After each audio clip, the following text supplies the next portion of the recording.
con la colaboración de ITEC Psicología e Ítaca Formación.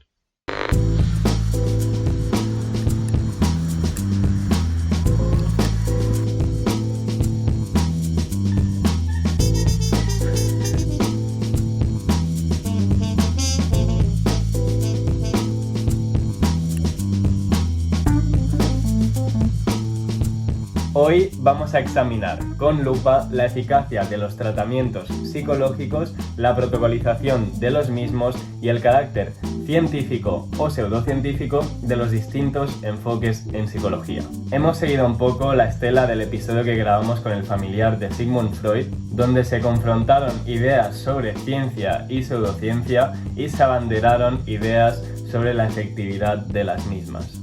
Ese vídeo ha tenido un éxito brutal. Sabemos que a todos nos gusta el morbo, quien más, quien menos, y hubo un morbo para rato en ese episodio en el que hubo una larga hora de tensión en el ambiente. Podéis ir a mirarlo después de este vídeo si tenéis curiosidad.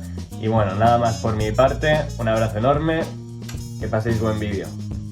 Bienvenidos a un nuevo episodio de Engrama. Hoy tenemos con nosotros a Alberto Jimeno y a Ricardo de Pascual para hablar un poco sobre terapias psicológicas. Y para empezar, como todos los episodios, nos gustaría que hicierais una breve presentación personal. A Ricardo ya lo hemos tenido por aquí, pero nos puede hacer un recordatorio. Así que, si quieres empezar tú primero, Alberto.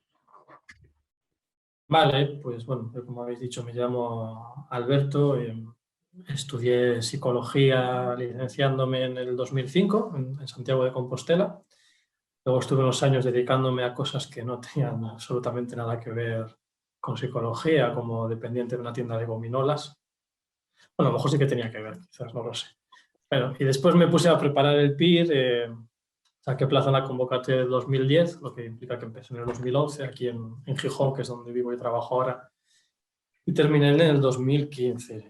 Y ya a partir de principios de 2016 me puse a trabajar por mi cuenta en consulta privada, que es lo que sigo haciendo ahora. Durante estos años pues también en algún momento he estado simultaneando con algunos contratos en los servicios públicos. No fue muy buena idea trabajar en pública y privada a la vez. Fue una época muy dura y no lo pienso repetir. Demasiado trabajo y mucho agotamiento. Y también he estado colaborando hasta este año con una asociación que hay aquí para familias con recursos bajos, que recibían una atención que era gratuita para ellas, sobre todo familias inmigrantes, la gran mayoría, latinoamericanas o de otros países de Europa, donde se hacía una intervención de terapia familiar, sobre todo desde un enfoque sistémico. Y bueno, y aparte, pues últimamente he intentado desarrollar mi faceta como docente, dando algunos pequeños cursos, y es algo que también me satisface bastante, aparte de la práctica clínica. Y tú, Ricardo, ¿quién eres tú? Que a ti creo que no te conocemos de por aquí. Nada, a mí nada. Bueno, pues yo soy Ricardo de Pascual y también estudié psicología hace mucho tiempo. Me licencié en el 2009 y luego, bueno, pues hice máster de ITEMA, luego el general sanitario, etcétera, y me doctoré en el 2015. Mi tesis era sobre motivación en terapia dentro del equipo de investigación que dirige María Jesús Rosan, el equipo Acobeo, que estudia la interacción en terapia con sistemas de registro, ¿no? Entonces, esa es tal vez el área de la psicología que más me interesa. Siempre me muevo desde un punto, o intento, desde el análisis conductual. Y bueno, ahora mismo pues trabajo como profesor en la Universidad Europea desde hace 5 años, creo. Llevo en torno a 10, 12 años trabajando como terapeuta también en ITEMA, donde también soy profesor del máster que tenemos allí, de terapia de conducta. Y como pues hay que hacer algo que no sea psicología, pues también estuve estudiando ilustración estos últimos 3 años, así que ahora también soy ilustrador. Un ilustrador muy malo, pero un ilustrador. Y ya está. Genial. Pues entrando ya en materia, nos gustaría que nos contarais qué es eso que llamamos eficacia en las terapias psicológicas. Es decir, qué es lo que lleva a una terapia a tener esa eficacia. ¿Son principios de aprendizaje subyacentes o qué es lo que lleva a tener esa eficacia realmente? Y por supuesto, como al final no pretendemos que sea un debate, pero sí que podéis rebatir lo que diga el otro, intervenir cuando queráis, sin problema. Así que quien quiera empezar. Empieza tú, Alberto. ¿Empiezo yo? Venga. Vale. Bueno, yo antes de empezar con esto de la eficacia, pero quería resaltar que con este tema tenemos por lo menos 2 o 3, o seguramente más, problemas fundamentales, ¿no? Si nos referimos a esto que llamamos evidencia y tal, ¿no? El primero es que cuando estamos comprobando la eficacia de las terapias, estamos partiendo de un modelo que no es el propiamente psicológico. Estamos partiendo de un modelo médico en el que la gran mayoría de los estudios se basan en el tratamiento de supuestos trastornos basados en categorías de DSM-CIE, que bueno, los que estamos aquí ya sabemos que no son realmente válidas o no dicen mucho acerca de los problemas de las personas, ¿no? Y sobre todo los descontextualizan de una manera alarmante. Entonces, claro, estamos partiendo ya de un supuesto de que los estudios de los que disponemos se basan en el tratamiento de trastornos en los que, por decirlo así, no creemos, ¿no? Como mínimo.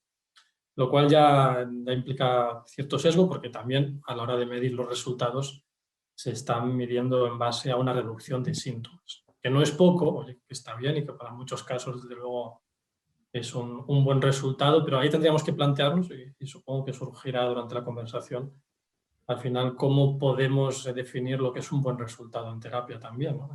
Muchas veces no es la reducción ni la separación de síntomas, que realmente la mayoría, o por lo menos muchos enfoques, ni siquiera es en lo que se centra, ¿no? Aunque luego de forma colateral pues, los síntomas puedan desaparecer porque ya no tienen que cumplir la función que puedan cumplir, ¿no?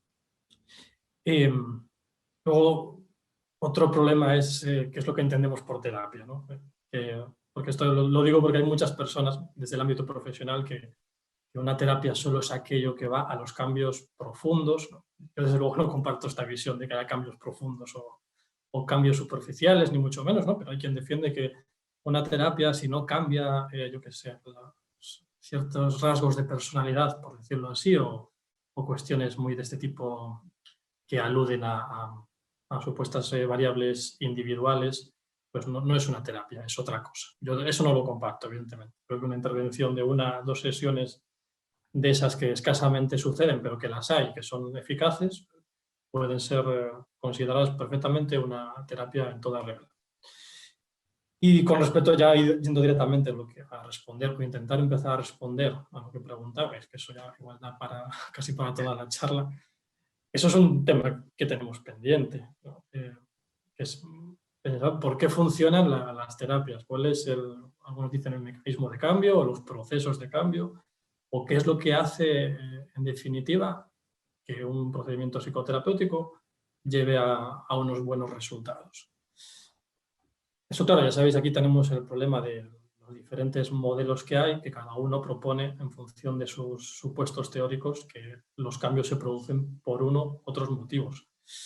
Y algunos motivos o algunas teorías tienen más posibilidades o aparentemente tienen más sentido que otras, por decirlo así, o por lo menos se basan en presupuestos que tienen mayor base empírica, digámoslo así. Pero lo cierto es que a día de hoy, de forma fehaciente, no está demostrado, por lo menos del todo, qué es lo que hace que funcionen las terapias en general. Para ciertos aspectos concretos hay procesos que sí que están más claros, ¿no? Yo aquí tiraría de quizás lo que me parece más evidente, que es la exposición para conductas evitativas o para fobias, por ejemplo, ¿no? Que también decir fobia tampoco es decir mucho y habría que analizarlo individualmente, ¿no? Pero bueno, lo que entendemos generalmente como ese tipo de cosas, como una situación en la que uno evita por hacer ciertas cosas para no sentir malestar, pues sabemos que exponerse a la situación repetidamente, eso para mí, por lo menos en mi opinión, y la evidencia también lo demuestra, está claro. Pero bueno, la terapia en sí es mucho más que eso, ¿no? Que un proceso de exposición, incluso en el caso de de una fobia específica, ¿no? Y una cosa es que un modelo proponga que el cambio se debe a los supuestos teóricos en los que se basa y que luego esos supuestos teóricos tengan apoyo en psicología básica, por ejemplo, o en otros campos, en otros estudios. Pero otra cosa es que hay que demostrar que efectivamente son esos supuestos los que llevan al cambio. Esto lo digo para todos los modelos en general, ¿no? Y me parece que ya me estoy enrollando más. Voy a dejar ya que hable un poco Ricardo. Bien. O sea, yo creo que vamos, estoy en un acuerdo prácticamente total con Alberto. Efectivamente, cuando asumimos o empezamos a estudiar de cierta manera, o asumimos que haya que estudiar de cierta manera el éxito terapéutico, estamos dando por bueno una serie de cuestiones de partida que son fundamentalmente contrarias a lo que tendría que ser nuestro nivel de análisis y nuestra forma de analizar lo que ocurre, ¿no? O sea, si uno se pone a hacer estudios de eficacia, pues al final es que está jugando con las reglas de un sistema biomédico. Y eso es como dar por perdida la batalla desde el principio, creo yo. Perdóname por la ambulancia, pero esto es lo que tiene el Centro de Madrid. Ya está. Entonces, si yo, para poder demostrar que algo en psicología funciona, tengo que hacerlo jugando con la baraja y con los palos de la medicina, y se hacen estudios epidemiológicos y se hacen estudios basándose en categorías diagnósticas, yo hago este paquete de técnicas, además, y de ahí, pues, tantas personas se reduce tal síntoma según este test. A mí me parece una evidencia bastante pobre. O en todo caso una evidencia que no demuestra, que no es evidencia de lo que a mí me interesaría saber, ¿no? Porque si la gente mejora, la gente cambia, no seré yo el que diga que en esos estudios no se está demostrando que la gente cambia por lo que se hace en terapia, porque probablemente sí, pero no explica por qué. Entonces no me resulta ni interesante ni a largo plazo útil. Entiendo que a corto plazo es lo de siempre, ¿no? Esto de que lo perfecto es enemigo de lo bueno. Y entiendo que a corto plazo vivimos en el mundo en el que vivimos. Por desgracia hay una cosa que se llaman aseguradoras y ese tipo de cosas que suelen exigir unos criterios que consideran objetivos. Claro, tú explícale a un señor de una aseguradora qué es un análisis funcional. Buena suerte en la vida y en el deporte. O sea, lo que te va a decir es, vamos a ver, cuáles son la puntuación de este señor y según estos baremos, eso es depresión o no es depresión. Y ya está, como si estuviéramos hablando de apendicitis, ¿no? Yo he llegado a oír en esos contextos que tal persona cogió depresión, como si coges un catarro o como, yo qué sé, una gastroenteritis, ¿no? Entonces, bueno, ¿son necesarios esos estudios? Yo creo que por desgracia son necesarios porque luego son los estudios que apoyan cosas como que haya más psicólogos en el sistema público de salud, porque todas esas cosas, ¿no? Vale, ok. Ahora, en el tema que nos ocupa, desde luego son totalmente inútiles. O sea, son ruido puro y duro. Que lo único que hacen es desviar la discusión, creo yo. ¿Cómo funcionan los tratamientos psicológicos o por qué funcionan los tratamientos psicológicos? Pues Alberto apuntaba, por ejemplo, que es algo que podemos tener bastante claro en según qué técnicas, tipo, ponía el ejemplo de cualquier problema de corte evitativo, ¿no? Como la exposición al final, pues indudablemente lo reduce o lo cambia. Yo estoy de acuerdo, pero además añado o aporto otra cosa.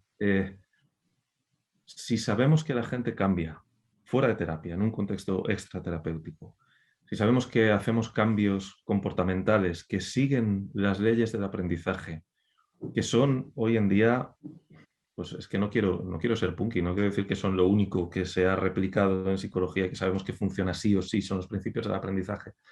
Aprendizaje operante, aprendizaje clásico, vaya. Pero, en cierto sentido, es así, que están apoyados además por la investigación básica, etc. Si fuera del contexto terapéutico cambiamos en arreglo a esas leyes, a esos principios, no hay nada en el contexto terapéutico que lo haga fundamentalmente diferente como contexto de aprendizaje del contexto extraterapéutico. ¿Significa eso que tenemos una respuesta contundente a por qué funcionan los tratamientos psicológicos? En mi opinión, sí, la tenemos. Tenemos la respuesta que es esta, porque en terapia se ponen en marcha una serie de procesos de aprendizaje que favorecen el cambio. Ahora, luego ya podemos debatir, y hay mucho debate acerca de cómo es posible que esos cambios se den provocados por algo que es fundamentalmente verbal, que es la interacción en terapia. ¿Cómo puede ser que esa interacción verbal luego lleve a cambios no verbales fuera de terapia? Algunos de nosotros pues, hablamos de condicionamiento clásico, de poner discriminativos, etc. Luego se puede hablar también, desde la teoría del marco relacional, hablarán de sus derivaciones de funciones y lo que sea. Pero vaya, que yo creo que sí que tenemos una base sólida para poder asegurar eso con cierta contundencia. Y ya está. Si quieres añadir algo, Alberto, entrar en alguno de los puntos que ha dicho. Sí, voy a hacer una comparación odiosa y seguramente los conductistas me vais a odiar por hacerla. O no, pero bueno, voy a hacerla, aunque desde luego no comparto esta comparación. Pero bueno, insistiendo en lo que decía antes, ¿no? Pues en el caso, por ejemplo, de las leyes del aprendizaje, en mi opinión, el hecho de que se hayan replicado, desde luego, y eso no hay duda, en psicología básica, y también estoy de acuerdo que es de las pocas cosas en psicología que están claras, y lo digo yo sin ser conductista, y que además creo que cualquier psicólogo, sea del enfoque que sea, tiene que conocer, por lo menos en nivel mínimo, y manejar en sesión, porque eso está ahí, ¿no? Pero otra cosa es eso, demostrar que efectivamente eso es a lo que lleva al cambio y que toda la terapia se puede basar en eso, ¿no? Y la comparación muy burda que voy a hacer es cuando escucho a psiquiatras hablar de los neurotransmisores, ¿no? Los neurotransmisores están ahí, los receptores pre- y postsinápticos se desensibilizan, la transmisión neuroaminérgica se ve alterada, pero no por eso concluimos, bueno, nosotros no, otros sí, no concluimos que eso es la causa de los problemas de las personas, ni que la solución se base en, pues damos una pastilla que modifica los neurotransmisores y entonces la persona, eso es lo que necesita la persona. Como decía Ricardo, cogió la depresión un día por la calle contagiándose, pues ahora le vamos a dar algo, una vacuna en forma de inhibidor selectivo de la recaptación de serotonina o lo que sea, ¿no? Y con esta comparación que efectivamente las leyes del aprendizaje están ahí, están operando en el contexto natural, están operando también en el contexto terapéutico. Ahora bien, el salto a concluir que eso es lo que hace que funcione la terapia, hay que demostrarla. Y dicho esto, a mí no me sorprendería pues, que el día de mañana, efectivamente, eso fuera la explicación de la terapia. A mí es una de las explicaciones que más me convence, ¿no? Ya digo que no es mi enfoque, pero no tengo problema en decirlo, que efectivamente pues sea desde el conductismo más clásico o esta teoría de los marcos relacionales que mencionaba Ricardo, que creo que le encanta, pues me encajaría, ¿no? Yo ese tipo de cosas, y sin ser muy experto, evidentemente, desde luego lo digo desde la distancia, pues son explicaciones que si mañana sale un paper que me dice el titular, demostrado que la terapia funciona por estas leyes de aprendizaje, no me costaría creérmelo. Y además me quedaría muy tranquilo, porque a mí una cosa que me tranquiliza es no tener la certeza al 100% de cómo funciona la terapia, ¿no? Ni siquiera la que yo hago, ¿no? Y tengo que admitirlo, ¿no? Yo también tengo dudas desde mi enfoque, porque hay situaciones o momentos en las que mi propia teoría, mi propio enfoque, pues no me encaja y veo que algo puede faltar o puede fallar, ¿no? Lo que pasa es que esto me pasa con todos, desgraciadamente, ¿no? No acabo de ver, evidentemente hay algunos a los que les tengo más respeto y me encajan más, como los que estamos hablando, y otros a los que no, a pesar de que haya estudios que con todos estos problemas que mencionaba Ricardo demuestren su eficacia en ese contexto de modelo médico. Y bueno, no sé si quieres seguir con esto, Ricardo, si quieres. Una cosa muy breve. O sea, entiendo la comparación que hacía Alberto y además él mismo decía que era una comparación un poco, digamos, abuela pluma, o sea que no está haciéndola, vamos a decir, en serio. Creo que hay una diferencia fundamental entre las teorías de los neurotransmisores y demás y las teorías que se basan en los principios de aprendizaje, y es el tema del nivel, es decir, nivel del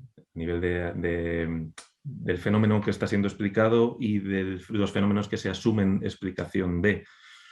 Mientras que cuando estamos hablando de neurotransmisores, estamos hablando de cosas que subyacen al comportamiento, porque creo, bueno, imagino que todos los presentes estamos de acuerdo en que un problema psicológico es un problema comportamental, incluyendo en comportamiento, por supuesto, lo que uno piensa, lo que uno siente, todas esas cosas, ¿no? Pero un problema comportamental, al fin y al cabo. El pensamiento, la emoción y la conducta motora siguen las mismas leyes. Entonces, la diferencia es que la explicación propuesta desde el análisis de conducta está al mismo nivel que el fenómeno explicado. Es decir, el fenómeno es un comportamiento y por lo tanto su desarrollo y su mantenimiento serán idénticos al de cualquier otro comportamiento, porque el que nosotros le hayamos adjudicado la etiqueta totalmente arbitraria de problemático no hace que sea cualitativamente diferente, ¿no? Nosotros, o sea, es verdad que el salto puede, a mí no me lo parece, pero entiendo que a mí no me lo parece porque es el área en la que yo estudio, y entonces para mí es un salto que es como muy evidente, ¿no? Si yo puedo aprender a una persona a decir, aprender a una persona, madre mía, enseñar a una persona a decir patata cuando se enciende una luz verde, eso es funcionalmente idéntico a que una persona diga buenas tardes cuando vea a una persona, que eso puede ser un problema de habilidades sociales, vamos a decir, ¿no? Entonces, una de las cosas que nosotros hemos estudiado, que el equipo donde estoy ha estudiado durante mucho tiempo, son precisamente la interacción verbal entre terapeuta y consultante, cliente, paciente, como queramos llamarlo. Es una forma de estudiar que es tremendamente laboriosa, porque al final es ver muchísimas horas de sesión y aplicar un sistema de registro, ¿no?, de cuáles son las posibles funciones de lo que está diciendo la persona, pero que es muy útil porque te da una radiografía, una fotografía de qué es lo que está ocurriendo en sesión, ¿no?, desde un punto de vista de análisis funcional. Y lo que vemos, lo que ocurre en esa fotografía, que evidentemente, siendo un estudio observacional, no se puede atribuir causalidad, pero lo que se está viendo es que el comportamiento verbal del cliente o del consultante varía tal y como variaría si estuviera sujeto a ciertas contingencias administradas por la conducta verbal del terapeuta. Entonces, claro, a mí, de nuevo, tal vez por propio deje, por propia costumbre, si hace cuá, tiene plumas, tiene las patas palmeadas, es blanco y come migas de pan, no me parece exagerado asumir que, al menos cautelarmente, puede ser un pato. Entonces, es más o menos en ese ámbito en el que nos movemos. De hecho, hay un artículo que escribió María Jesús con Ana Calero, me parece, no sé si es en el 2011 o en el 2012, no me acuerdo, que se llama precisamente ¿por qué funcionan los tratamientos psicológicos? O ¿por qué cambia la gente en terapia? Algo así, ¿no? Y es proponiendo esta explicación. Proponiendo, ojo, no diciendo esto es así porque sí, sino proponiendo, ¿no? Y eso, vamos a seguir, si no, porque efectivamente aquí tenemos horas.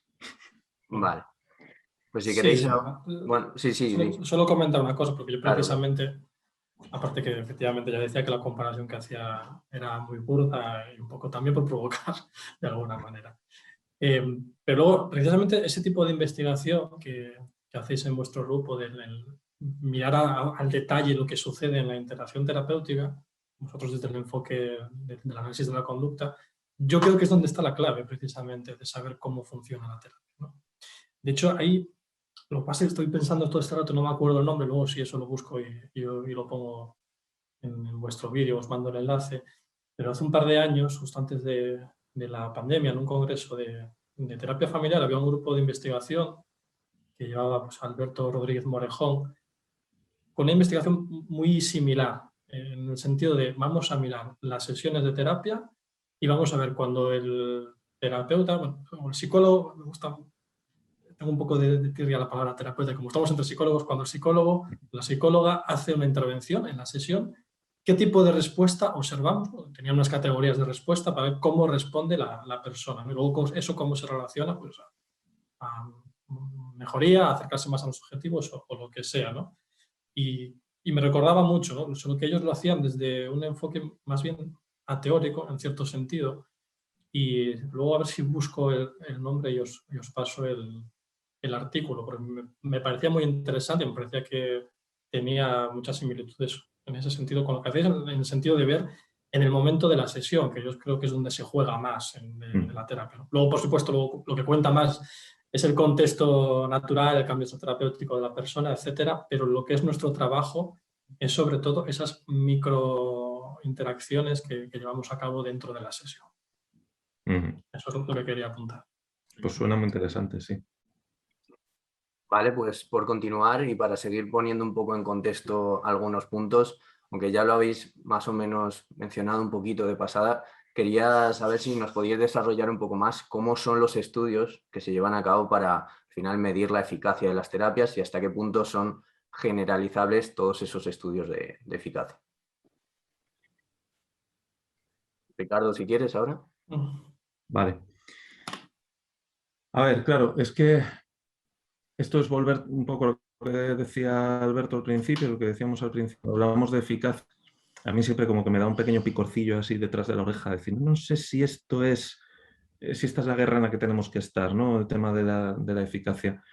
Porque ya la propia palabra tiene una carga histórica de investigación, ¿no? Y tiene una carga histórica de investigación pues, de ese estilo epidemiológico o de ese estilo de efectividad de los tratamientos como paquetes de cosas que hay que hacer, como el que dice tomarse esta pastilla, ¿no? Que creo que no es trasladable a la práctica psicológica o a la práctica de la terapia psicológica sin una traducción tan grande que hace que sea inútil, ¿no? Pero bueno, yo creo que o sea, los estudios que se hacen de muchas maneras, obviamente, como siempre, ¿no? Está, por un lado, los estudios de resultados, que son estos de los que estamos hablando, tal. Por otro lado, los estudios de procesos, es decir, de qué es lo que se hace durante la terapia y cómo es el cambio. Y esos estudios, pues bueno, hay algunos que a mí particularmente, por el punto de vista teórico desde el que me muevo, me parecen poco informativos, que son los que se hacen con test o con autoinformes del estilo de cómo valora la propia persona su estado relativo al problema psicológico antes y después. Y lo que cree el terapeuta que hace, ¿no? Por ejemplo, cuando se habla de empatía, pues hay muchos test para que los consultantes valoren lo empático que le parece su terapeuta. Pero todo eso, desde mi punto de vista, pues es bastante limitado, porque al final nos quedamos con lo que nos quedamos siempre con ese tipo de estudios, que es lo que las personas creen que hacen, o lo que las personas creen que están ocurriendo. Y demasiado bien sabemos que lo que creemos que hacemos y lo que creemos que está ocurriendo no siempre se corresponde con la realidad. No estoy diciendo que no sea importante qué es lo que cree la gente que ocurre, por supuesto que lo es. Lo que estoy diciendo es que no creo que esté ahí la explicación de por qué funcionan los tratamientos psicológicos, ¿no? Desde mi punto de vista, los estudios más útiles, obviamente que voy a decir yo, ¿no? Son los que hacemos nosotros. O sea, estudiar momento a momento la interacción en terapia, que ni somos los únicos ni somos los primeros, ¿eh? Lo que pasa es que es cierto que en España, desde el análisis de conducta, pues hay muy poquita gente que lo haga, ¿no? Pero se han hecho desde prácticamente todas las orientaciones. Iba a decir todas las orientaciones sexuales. O sea, esto de hablar por las mañanas yo lo llevo muy mal. Desde todas las orientaciones teóricas, incluso, por supuesto, desde nuestros amigos psicoanalistas hasta el conductismo más clásico, empezando por Willard Day y sus estudios que hacía en la Universidad de Reno, ¿no? En Nevada. Yo creo que sí es útil centrarnos en... Bueno, yo a veces esto lo explico en clase como que los conductistas radicales, los del análisis de conducta, hablamos de ladrillos y el resto hablan de edificios.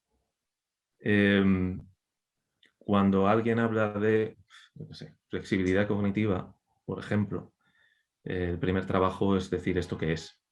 En términos de interacción, ¿esto qué es? ¿Qué es lo que se está reforzando? ¿Qué es lo que se está castigando? ¿Qué tipo de contenidos son merecedores de qué tipo de interacción, ¿no? ¿Cómo de generalizable es esto? Pues precisamente porque nosotros hablamos de ladrillos, creo que es muy generalizable.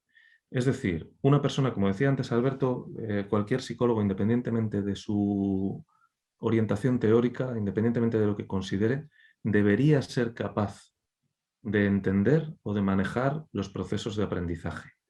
A lo mejor no a un nivel muy, muy profundo, pero no confundir el reforzamiento negativo con el castigo positivo, digamos, ¿no? Entonces, igual que a nosotros a veces no nos resulta, cuando es fructífero, no nos resulta difícil traducir a términos de aprendizaje lo que se está planteando desde otras perspectivas en otros términos que para nosotros son de un nivel inferencial más alto, tampoco debería resultarles difícil a ellos traducir lo que nosotros proponemos desde como una explicación de procesos de aprendizaje a esos niveles inferenciales más elevados. Entonces, ¿cómo de generalizable es? Totalmente generalizable. De hecho, hoy en día se habla mucho de cosas transteóricas, de fenómenos transteóricos, de explicaciones transteóricas. A mí, como con tantas otras cosas, pues me da 100 patadas en el hígado. ¿Cómo que transteórico? Vamos a ver, transteóricos son los principios de aprendizaje. Me da igual que no seas conductista, hay una cosa que es la que es que estas cosas funcionan. Y eso es independiente de tu orientación teórica. Luego tú quieres ponerle borlas a esa explicación para que quede más bonita, pónselas. Pero esto funciona, sí o sí. Ese es nuestro verdadero lenguaje universal como psicólogos. El lenguaje del aprendizaje, que está ahí, vamos, inamovible, ¿no? Contra viento y marea. Ya tenemos algo transteórico. Por lo tanto, generalizable. No sé si eso contesta a lo que preguntabais o me he ido un poco allá, pero bueno. No, está bien. Alberto, si quieres. La verdad es que poco que añadir, poco quizás respondiendo a esto que preguntáis, de no os entendí bien, también decíais en qué consisten esos estudios en general de eficacia, ¿no? Que al final pues, no son muy útiles. Bueno, son útiles para lo que decía Ricardo hace un rato, ¿no? Al final en su momento tuvieron sentido para el tema de aseguradoras, sobre todo en otro contexto, no el del sanitario español, pero sí sobre todo en el contexto norteamericano, donde la sanidad funciona de otra manera, ¿no? Y en otros países. Y bueno, y aún así, pues tuvieron su valor, pues por lo que decía, por demostrar que efectivamente esto funciona, incluso siguiendo las reglas del juego del modelo médico, ¿no? Que también tiene su mérito, ¿no? Estamos jugando con unas reglas que no nos convienen y aún así vamos y demostramos que funcionamos mejor que muchos procedimientos médicos que nadie pone en duda, ¿no? O sea que, ojo, que eso también es importante. Pero claro, la cuestión es que tienen muchísimas deficiencias, hay muchos problemas de replicabilidad de esos estudios y aparte los estudios en sí de eficacia sí que son un poco generalizables, lo voy a decir, ¿no? Al final es una selección de personas, de consultantes muy cuidada, que es como dicen algunos, como dice por ejemplo Marino, ¿no? Ese paciente promedio que es el que no existe, porque para empezar pues no puede cumplir criterios diagnósticos de otro trastorno, que como ya todos sabemos, empezamos a mirar el DSM y todos damos positivo para 3 o 4 como mínimo, ¿no? Como mínimo. En el 5 ya no sé porque ya ni lo he mirado, pero bueno, pues ahí ya daremos 7 o 8 y en todos los ejes. No sé si sigue habiendo ejes, pero bueno. Entonces, claro, eso no es lo que te encuentras en la consulta. No, aparte de que no trabajemos desde el modelo médico, pero si yo trabajase y hiciera diagnóstico de DSM, nunca me encontraría un caso que solo coincidiera, pues, por ejemplo, con el diagnóstico de depresión. Entonces, no podría aplicarle ninguno de los 12, 13 tratamientos basados en la evidencia para la depresión, porque esos tratamientos son para una persona que solo está deprimida y no tiene nada más, no ha cogido nada más, ¿no? Entonces, no es generalizable a lo que es el contexto clínico real en ese sentido. Aparte de otros temas, como que muchas veces son estudios con una muestra, aparte de seleccionada, mucho más reducida de lo que podamos pensar.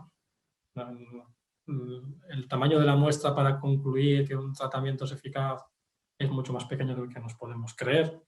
teniendo en cuenta la variabilidad que hay en el comportamiento humano en función de todas sus circunstancias, historia, etcétera, pues es que no, de nuevo no es generalizable.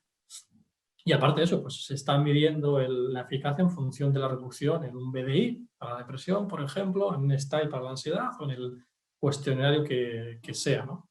Que no digo que para casos determinados, pues si a la persona le vale, quizás sea importante. Pero de nuevo estamos haciendo tratamientos que son muy manualizados y muy poco en función de las circunstancias y necesidades de cada persona, ¿no? De nuevo nos salimos de lo que es la psicología, que es hacer pues una formulación de caso, llámale análisis funcional o llámala de otra manera, a la medida de cada persona.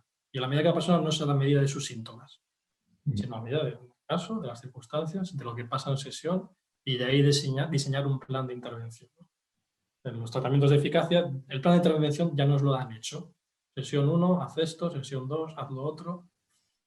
¿Y qué pasa si tú dices, vale, esto que he escuchado muchas veces y que de verdad que me da mucho miedo? Gente que sale de la facultad y dice, bueno, ¿yo para qué tengo que seguir formándome? Sea con el máster, sea con el PIR, sea con lo que sea. Esto lo he escuchado más de una vez, o lo he leído en redes. Si me cojo el DSM o me cojo el BEJOC de psicopatología y me cojo el manual de tratamientos eficaces y ya sé lo que tengo que hacer. Este sería otro melón, que es, a lo mejor esto es salirse de aquí, que es el tema de la formación, ¿no? Desde el grado ya, o desde la licenciatura, como estudiamos nosotros, ¿no? Pero bueno, voy a dejar ahí. Si queréis hablar de otros temas que a lo mejor acaba encendiéndonos aquí un poco. Añado, además, a algo que está diciendo Alberto, que estoy en estos estudios de eficacia, es que, claro, que algo sea eficaz no implica que lo sea por la explicación que da de que sea eficaz el que lo está haciendo. Porque es que, claro, por esa puerta se nos cuelan cosas que en el mejor de los casos es hacer exactamente lo mismo que hace otra persona, pero con un nombre distinto, lo cual te permite, digamos, patentar un tratamiento, venderlo como algo novedoso, como tal, cuando en realidad lo que estás haciendo es lo mismo. No miro a nadie con la tercera generación y demás. Pero en el peor de los casos, lo que se cuelan son cosas como, yo qué sé, pues estoy para un problema evitativo, como decíamos antes, estoy haciendo evitación, que yo lo llamo realineamiento de chakras de valentía, y además estamos haciendo una cata de quesos y vinos de Castilla, y entonces el tratamiento con queso y vino resulta que está empíricamente validado. Y dices, ostras, ¿qué parte de lo que has hecho es lo que funciona? Porque si lo que funciona es la parte de la exposición, pues entonces todo lo demás sobra.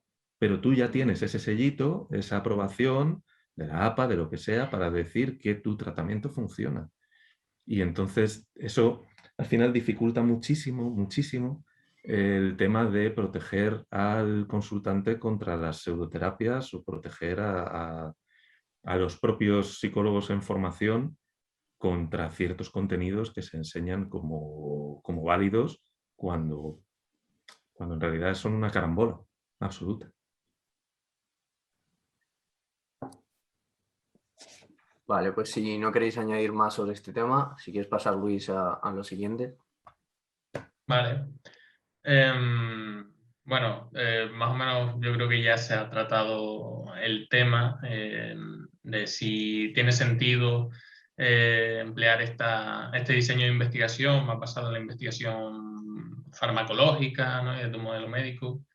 Pero entonces, la alternativa a este tipo de estudios, de ensayos clínicos aleatorizados, manualizados, etcétera, serían estudios de caso único, nos valdría con estudios de proceso, otro tipo de estudios de resultados diseñados de otra manera.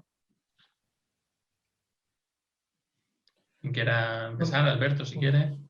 Comento yo. Bueno, yo ya lo decía hace un momento, que a mí me parece clave el estudio del proceso en sesión, basado en los criterios que sean evidentemente lo más operativos posibles y con una grabación, observación de las sesiones muy minuciosa, viendo pues, en cada pequeña interacción qué es lo que pasa y luego hipotetizando y comprobando cómo eso se relaciona con cambios fuera de la sesión. Claro, para eso evidentemente hacen falta teorías sólidas, ¿no?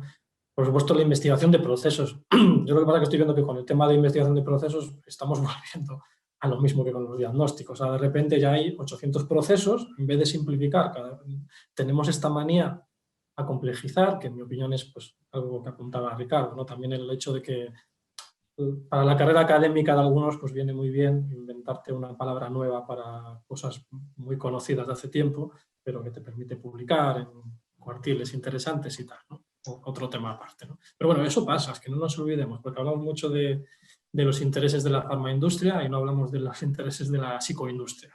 Y los hay, ¿eh? Formación, publicaciones, carrera profesional, cátedras, etc., ¿no?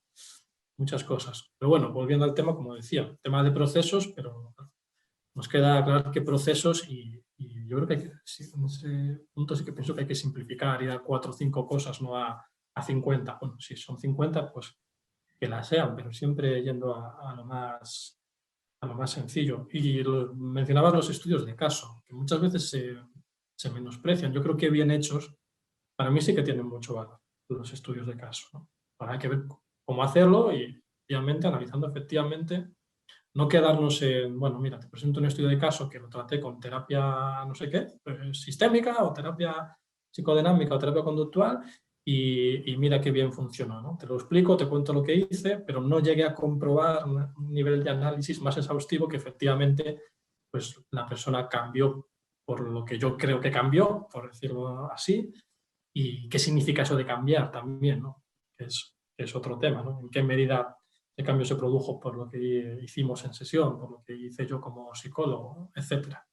Pero sí que a mí los estudios de casos, siempre que estén bien, como decía, analizados y monitorizados y comprobados de alguna manera, yo sí que les veo mucho valor, ¿no? Pero describiendo claramente qué variables o qué factores serán importantes en función de lo que presentaba la persona y de lo que hizo el psicólogo.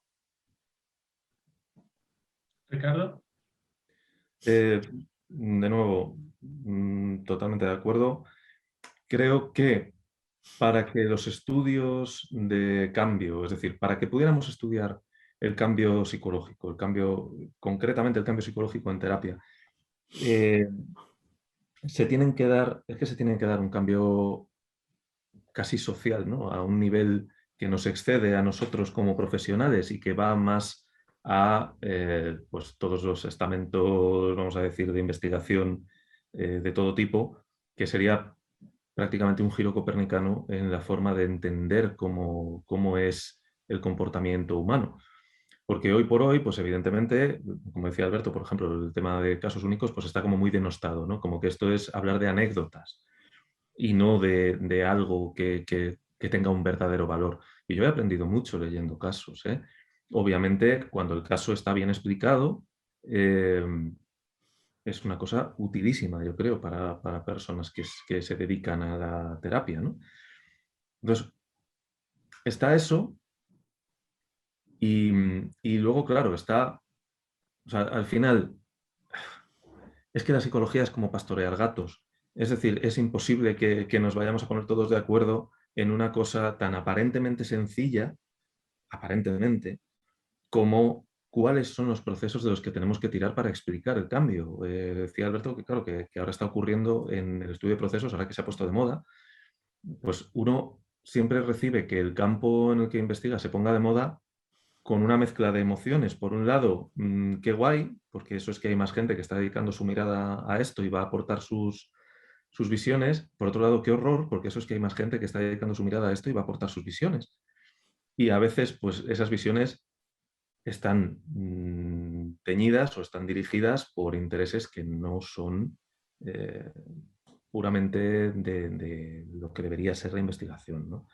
Efectivamente, decía Alberto que no podemos menospreciar ese nivel de lo que significa en la academia, a nivel de publicaciones, a nivel de tal, es decir, estoy postulando un nuevo proceso.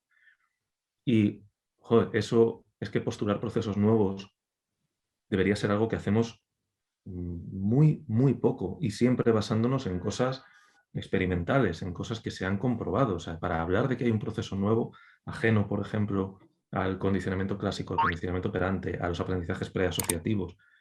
Joder, no es ninguna tontería. Hace algún tiempo me decía una conocida que ella creía que sus tratamientos funcionaban por un proceso que no se había descubierto todavía.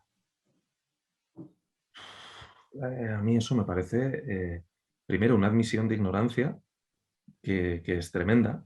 O sea, porque una cosa es decir, yo no sé por qué no funcionan. Pero otra cosa es decir, yo sé por qué funcionan y por eso, por lo que funcionan, es algo que nadie más sabe todavía. Eso es terrible, pero terrible. Y sin embargo nos lo encontramos muy a menudo. En lugar de funcionan por algo que no se ha descubierto todavía, pues funcionan por algo, vamos a decir, mágico, como funciona porque se cambian los esquemas mentales de la persona. Y dices, pues muy bien, varitas mágicas, ¿no? Entonces yo creo que es muy importante contribuir a cerrar esa brecha que hay entre la investigación más clásica, más experimental y la aplicación de esos principios, y que es algo a lo que nos tenemos que aferrar mucho los que estudiamos procesos, resistir esa tentación de proponer un proceso nuevo que va a quedar muy bonito en la portada de tal revista o que va a quedar muy guay en la Cosmopolitan, pero que en realidad no está añadiendo nada a la explicación, es más, está embarrando el campo. No sé si ahora que Hayes ha descubierto que existe la investigación de procesos, pues vamos a añadir algo de verdad funcional o vamos a añadir más términos medios, eso habrá que verlo, ¿no? Pero bueno, que efectivamente tendría que haber 4 o 5 cosas, no 50, a la hora de proponer explicaciones del cambio. Pues ya que ambos han hablado de procesos, me gustaría ahondar un poco más en este tema. Bueno, ya estás comentando que valen todos los procesos, ¿no? Vamos a meter aquí todo tipo de procesos. ¿Dónde tiene sentido buscar estos procesos, ¿no? ¿Tendría sentido buscarlos en la investigación básica, tal vez? ¿O de dónde se podrían proponer? Y además también, tal vez lo pueda unir, porque a veces en la literatura lo he encontrado junto, lo he encontrado como haciendo referencia a esto, ahora que se está haciendo énfasis en la práctica basada en la evidencia, en los factores del terapeuta, los factores comunes, ¿no? Se ha estado buscando en ese tipo de factores. Si esa investigación está relacionada con la de procesos, si eso vale como proceso, cuál sería el paso siguiente en la investigación de factores comunes, ¿no? La utilidad de ese estudio de factores comunes y cuál sería el siguiente paso. Más o menos ese sería el tema. Ricardo, si quieres empezar tú. Vale. Empezando por lo que tú has empezado, yo creo que para proponer un proceso de cambio, ese proceso de cambio tiene que estar comprobado con una serie de controles experimentales que muchas veces no, siempre, en la práctica clínica no se pueden dar. O sea, si yo creo que he descubierto un proceso nuevo en la práctica clínica, lo más plausible, ojo, es que simplemente la falta de control experimental sobre lo que está ocurriendo me lleve a concluir eso, pero no que exista realmente ese proceso, ¿no? Entonces, creo que lo primero, o sea, hay que empezar por esos procesos que se descubren, se describen, se modifican, se ponen a prueba en lo experimental y luego ver cómo se trasladan, cómo pueden contribuir a la explicación de lo que ocurre en lo aplicado. Es una vía de doble sentido, ¿eh? También si ocurren cosas en lo aplicado que parece que no se están explicando por lo que se descubre en lo experimental, pues habrá que, digamos, que lo experimental se ocupe de eso también, ¿no? Pero creo que eso es importante. ¿Dónde está el diablo aquí? ¿Dónde está el problema? En ese salto, que puede ser más grande o más pequeño, y que por lo tanto hay que hacer con mucho cuidado y con unos pasos muy bien medidos, de lo que ocurre con unos controles experimentales en un contexto controlado, trasladarlo a lo que ocurre en lo aplicado, en un contexto que no está controlado, en un contexto con muchísimas más variables que no podemos controlar y que a veces cuesta incluso verlas, ¿no? Luego, hablando del tema de factores comunes, Claro, desde nuestro punto de vista, los factores comunes es eso, es la interacción terapéutica, es lo que tenemos en común todos los enfoques. Haga lo que haga un terapeuta psicodinámico, un terapeuta de la Gestalt, un terapeuta conductista, etcétera, lo hacemos a través de la interacción con el consultante. El otro día veía anunciado no sé si era en Twitter, supongo, algo como una mesa redonda o un debate o un curso acerca de la figura del terapeuta y su personalidad y su forma de actuar, la gran variable olvidada en el cambio terapéutico. Claro, yo lo primero que pensé es, ¿olvidada por quién? ¿Quién ha olvidado eso? A ver si es que estamos descubriendo el Mediterráneo, una vez más. A ver si es que estamos dando por sentado, una vez más, esto de como yo no lo había visto, no existía, ¿no? Que lo de la permanencia del objeto parece que en la academia psicológica, pues, aunque lo desarrollen los niños con 2 años, no lo han desarrollado, ¿no? Ciertos académicos. Entonces, para mí estudiar el terapeuta y la interacción terapéutica, que de nuevo, eso es lo que para mí son los factores comunes, es estudiar una vez más, momento a momento, qué es lo que hace el terapeuta, no lo que cree que hace, no lo que el cliente cree que hace el terapeuta, sino qué es lo que hace realmente en un nivel de interacción funcional, o sea, de estos principios del aprendizaje. Eso es lo que creo yo. Alberto.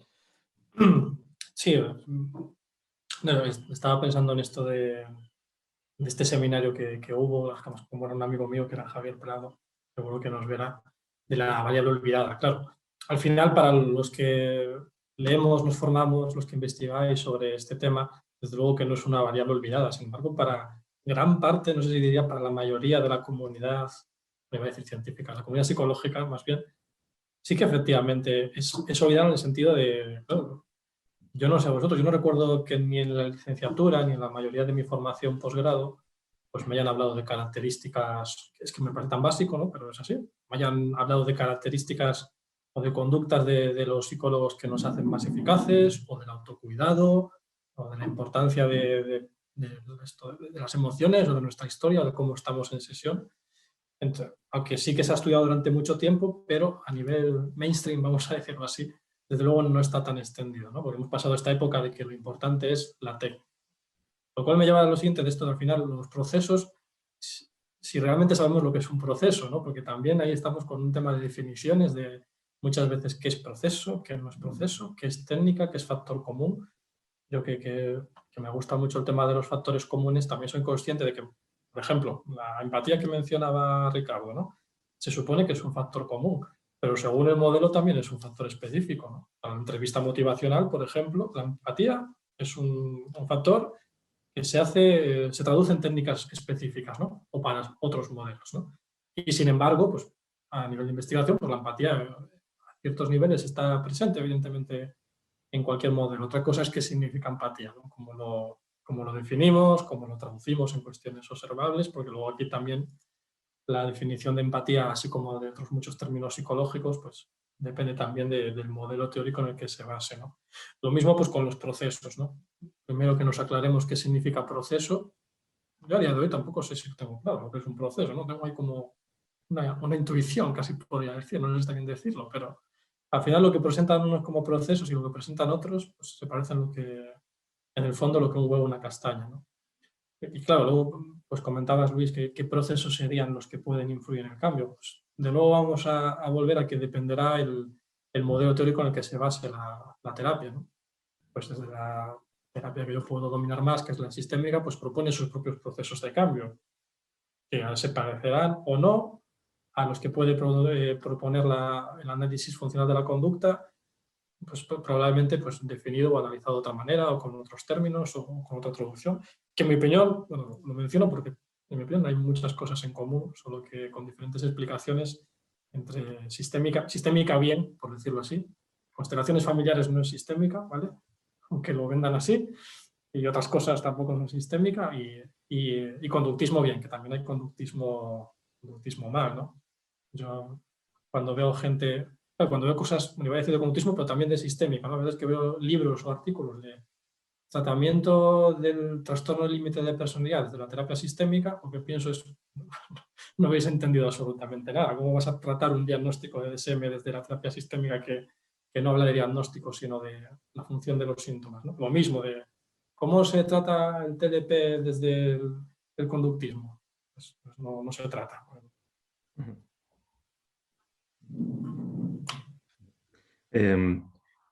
Esto último que estabas diciendo, además, hay muchas veces que se pregunta, ¿no? En foros públicos, digamos, tipo redes sociales, Facebook, tal, no sé qué, que siempre hay alguien que con la mejor intención del mundo pregunta cosas como, pues eso, ¿cómo se trata un TDP desde el punto de vista del análisis de conducta? Y dices, es que la pregunta, si te respondo a la pregunta, ya me estoy saliendo del análisis de conducta, ¿no? Entonces, primero, dime qué comportamientos quieres explicar y luego ya veremos. Y además es que la respuesta siempre va a ser, pues depende de la historia de aprendizaje de cada uno. No te puedo decir esto es que es así.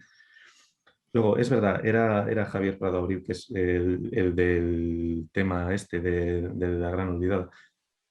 Que, ojo, no es en absoluto un ataque a él para nada, ¿eh? O sea, es una persona que merece el mayor de los respetos. Entonces, no es eso. Tienes toda la razón. Es verdad que en la psicología mainstream, pues puede que se hable poco de estas cosas y cuando se habla, desde mi punto de vista, se habla de una forma poco productiva. Se habla más de eso, pues bueno, pues existen cosas como eso, la personalidad del terapeuta, su estilo interactivo, pero sin entrar a decir qué es eso, ¿no? Y cómo lo modificamos si es que lo tenemos que modificar. Porque si se trata de la personalidad del terapeuta y eso se propone desde algún modelo que postula la personalidad como algo que no se modifica porque es lo que tú eres y como tú eres, pues al final lo que estás diciendo es que hay personas que por su personalidad no podrán nunca ser terapeutas, ¿no? Que es algo que me resulta como poco así sospechoso. Es verdad que entonces hablar de estas variables en un contexto mainstream es sin duda fructífero y es sin duda importante. Muchas veces cuando hablamos de divulgación en psicología o de estos contextos no familiarizados con un campo de estudio determinado, yo por lo menos tengo la sensación de estar intentando vaciar el mar con un cubito de playa de estos pequeñitos, ¿sabes? Es que da igual el número de veces que digas algo, da igual el número de contextos distintos en los que lo digas. Claro, inevitablemente siempre va a haber una mayoría de gente que no está familiarizada con ello. Entonces, tal vez por eso mi reacción siempre a estas cosas es como, por favor, otra vez no. Pero claro, es que sí, otra vez sí y todas las que hagan falta, porque no, es una batalla que no se puede dar por perdida, ¿no? Pero bueno. Y Más. metiéndonos de lleno un poco con el tema de la relación terapéutica, al final, ¿cómo se podrían enseñar en las facultades a los estudiantes esas habilidades, ese repertorio conductual a poner en práctica durante sesión? ¿Y qué habilidades o qué conductas habría de enseñarse para luego forjar esa buena relación terapéutica? ¿Empiezas tú? No, dale tú, que yo estoy tomando notas. Digo yo, vale. A ver, cosas diferentes. ¿Cómo se podría enseñar? A nivel más práctico, claro, yo creo que habría que hacer mucho, pues vamos a hablar de lo ideal, ¿no? Ideal poder ver sesiones en vivo o grabadas con personas expertas, acompañadas de pues, ir parando a alguien que está al lado, evidentemente, dándote una explicación coherente y sensata y científica, por decirlo así, de lo que está sucediendo, ¿no? Es decir, pararte y decir, mira, esto en este momento cuando la psicóloga hace tal, lo hace con tal intención, basándose en esto que acaba de hacer o decir la consultante, ¿no? Parándose mucho al detalle, ¿no? Dando sentido de cuándo hacer algo y con qué intención, ¿no? Y qué hacerlo y basándose en qué información o en qué datos, ¿no? Viéndolo, pero también pues, eso, modelándolo y practicándolo, ¿no? Role-playing, prácticas supervisadas, ecoterapias, etcétera. Bueno, métodos tradicionales, no estoy diciendo tampoco nada nuevo. Nuevo, lo que pasa es que quizás es bastante infrecuente, ¿no? En la formación. Yo he hecho muchos cursos, he hecho mucha formación y en muy poquitas ha habido parte práctica. Desde luego, en la licenciatura ninguna. Haber hecho mi practicum, pero bueno, el practicum era un poco estar ahí en la selva, básicamente, ¿no? muy bien atendido y con grandes profesionales, pero desde luego nadie nunca se sentó a mi lado a ver cómo hacía yo una sesión hasta que hice el PIR, ¿no? Y en el PIR ha sido en algunas ocasiones, pues voluntariamente, pues el primer año proponerme mi supervisor y decir, mira, ¿te parece si haces tú una primera consulta y yo me siento a tu lado, como si fuera yo el observador y te voy dando feedback?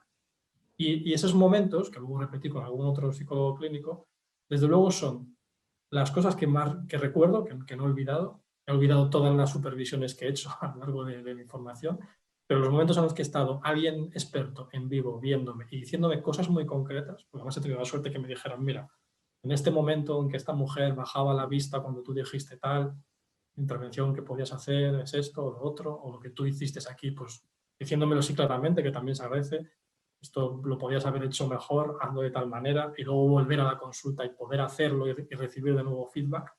Esto no es muy frecuente y hace falta también medios en determinadas formaciones para poder hacerlo, pero bueno, claro, ya hablo aquí de nivel personal, ¿no? En mi experiencia ha sido lo más útil, ¿no? Para aprender esas habilidades, incluyendo aquí pues lo de la relación, la alianza terapéutica, ¿no? Al final me sabe decir que relación terapéutica es todo lo que hacemos en sesión, desde que cogemos el teléfono para dar una cita hasta que decimos hasta luego, con la manita, ¿no?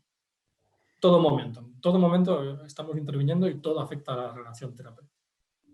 Incluso lo que llamamos efectivamente técnicas específicas, ¿no? Porque la relación también es técnica, ¿no? Entonces también se puede enseñar, claro. Seguramente no se hace, ¿no? Muchas veces pues, se dice pues, esto como viene en los manuales o en las guías clínicas, ¿no?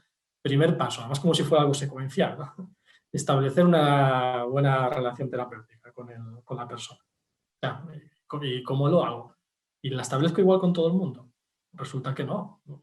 Porque volvemos al tema de la empatía. Para algunas personas hacer muchos comentarios que consideramos reflejos empáticos puede ser contraproducente en función de lo que implica para esa persona que hagamos ese tipo de comentarios, ¿no? Entonces necesitamos que nos enseñen en qué basarnos para hacer o no hacer también ciertas cosas. O autorrevelaciones, por ejemplo. ¿Cuándo hacerlos? ¿Cuándo puede estar rompiendo los límites entre la relación terapéutica y caer en una relación dual con el consultante, ¿no? Hay cosas que se pueden enseñar, ¿no? Lo importante luego sería, en la medida de lo posible, operativizarlo y hacerlo en lo más concreto posible, que es sobre todo lo más importante cuando lo está aprendiendo, ¿no? Es decir, simplemente, bueno, pues nada, trabaja la relación, establece un buen vínculo con la persona. Es como decir todo y nada, ¿no? Sí, de hecho, me estaba acordando ahora con lo que decía Alberto del típico meme este de cómo dibujar un caballo, ¿no? Haz un círculo, añade 4 palos y dicen, añade los detalles. Y claro, es ya el dibujo final maravilloso y estupendo. Y al final muchas veces es eso, ¿no? O sea, hay pocas cosas más ridículas que poner simplemente eso. Primero, generar una buena relación terapéutica. Vale, estupendo, maravilloso. Eso es como decir, ¿cómo me hago amigo de alguien? Bueno, pues primero sé su amigo. Ya, esa es la pregunta, ¿no? O sea, eso es lo que tengo que aprender a hacer. Estoy también, por supuesto, absolutamente de acuerdo en que la única forma, como buen conductista también, o sea, la única forma de aprender a hacer algo es hacerlo. Miento, no es la única, pero sí es la más eficaz, vamos a decir.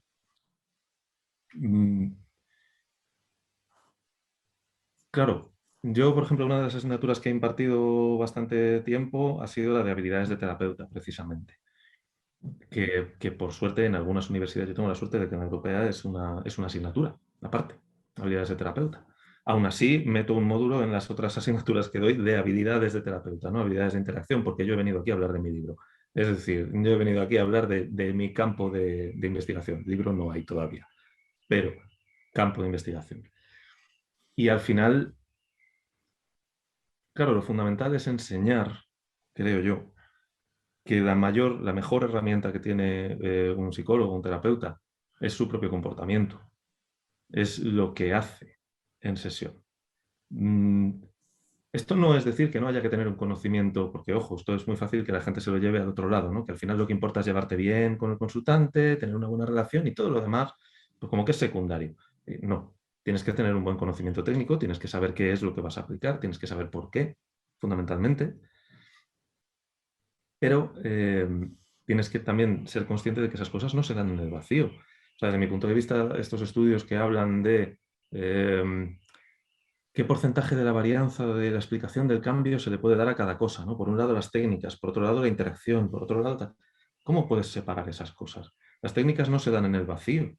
Yo no explico, por seguir con el mismo ejemplo, una técnica de exposición así en el vacío. La explico siendo yo quien soy para la persona con la que estoy hablando. Es decir, siendo yo como estímulo condicionado, siendo yo como persona que ha interactuado, por lo tanto ha estado reforzando, ha estado castigando, ha estado presentando estímulos, ha estado tal. Y entonces hablo de la exposición en ese contexto, no en el vacío. Entonces, estudiar por un lado las técnicas y por otro la interacción, a mí me parece un ejercicio en el ridículo más absoluto, ¿no? O sea, no tiene ningún sentido. Claro, ¿cómo se aprende más a interactuar en terapia? Interactuando en terapia. De nuevo, yo tengo la suerte de que, por ejemplo, en la europea, pues sí que se hace mucho énfasis en eso, en prácticas, en este caso, obviamente, con actores, en situaciones que los profesores guionizamos para que los alumnos puedan practicar situaciones potencialmente difíciles con o sea, sin peligro de que metan la pata y hagan un problema más grave, ¿no? Pero que al final es algo que se aprende muchísimo de ello, de hacerlo y de observarlo. Y luego, pues obviamente, como esa forma de ver la terapia y la interacción es algo muy propio del análisis de conducta, al final es lo que hacemos en ITEMA. O sea, el máster de formación de ITEMA es esto. Es esta primero una base teórica y luego haz tu terapia y yo te voy a estar observando. Y yo te voy a estar diciendo esto, pues a un nivel de feedback como lo que decía Alberto, ¿no? Oye, ¿te has dado cuenta de que tú has dicho tal cosa y la persona se ha quedado callada, ha bajado la vista? Vamos a pensar por qué puede ser esto, cómo podemos solucionarlo, qué es lo que puedes hacer en estos momentos concretos, qué es lo que tal. Entonces, al final yo creo que hay que huir de enseñar las grandes palabras, ¿no? Se habla mucho de validar, de aceptar, de acoger. Y claro, hay una pregunta muy válida que puede salir de ahí, que es ¿qué es validar? Y yo tengo que validar siempre, por defecto. Me acuerdo cuando estaba estudiando el máster general sanitario, había un profesor con el que, bueno, tenía mis ciertos desacuerdos, vamos a decir, y que él decía que hay que validar siempre, todo el tiempo. Claro, igual en su ámbito de trabajo esto es así, porque creo recordar que trabajaba con personas que estaban pues, terminales, ¿no? Entonces, obviamente, no te vas a poner a discutir con alguien que está en el proceso de fallecer, ¿no? Pues sí, efectivamente. Pues si te dice yo creo que las patatas vuelan, pues dices sí, sí, efectivamente, muy bien. Pero a mí siempre me faltaba el criterio funcional. Si entendemos validar por emitir una verbalización o una expresión facial que no haga que la persona se sienta mal por lo que acaba de decir, pues eso es algo que habrá que hacer probablemente durante la fase de evaluación en la que tú estás tomando una línea base de cuál es el comportamiento de esta persona y de cómo responde al tuyo, pero que luego a lo mejor no.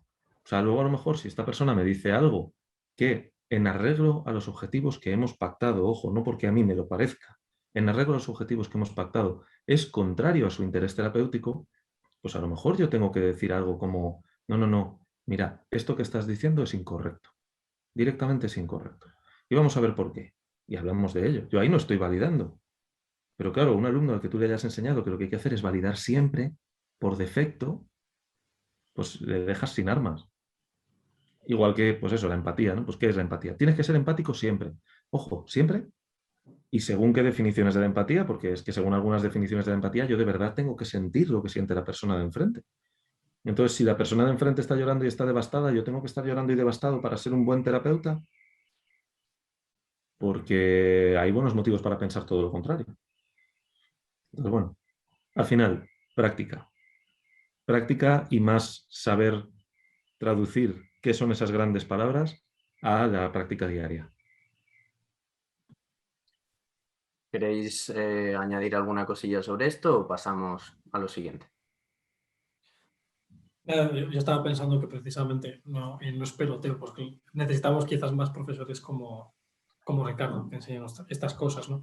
Es que se me estaba viendo a la mente pues, un profesor universitario, no en mi carrera, sino en otra formación de la que voy a dar pistas por si acaso, que literalmente pues, decía cosas como si estás en consulta y el paciente, por supuesto palabra paciente, se pone a llorar, tú no le acercas el paquete de Kleenex porque eso es contratransferencia, ¿no? Esto literal, ¿no? Un profesor universitario de muchos años de experiencia, ¿no? Y si lo ves por la calle, bajas la vista, que eso es contratransferencia, ¿no?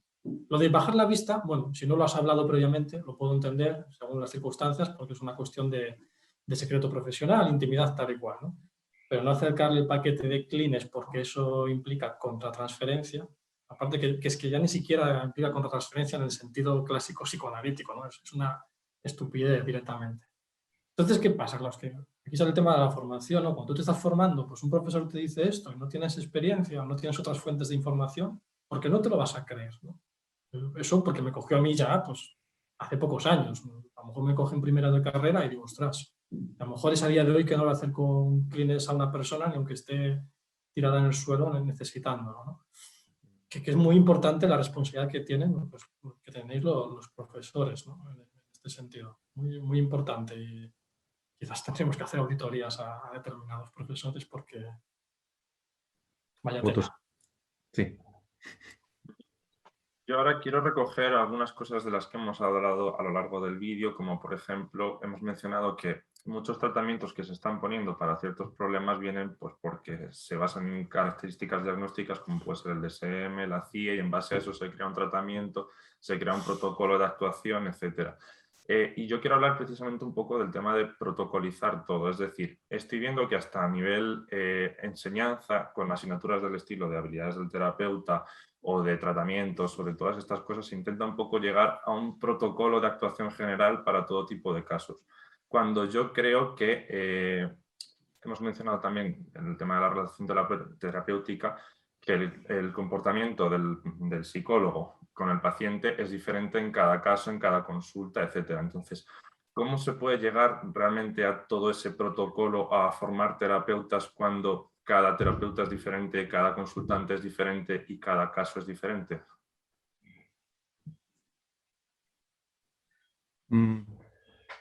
O sea, al final es enseñar que si hay un protocolo es que no hay protocolo. Es decir,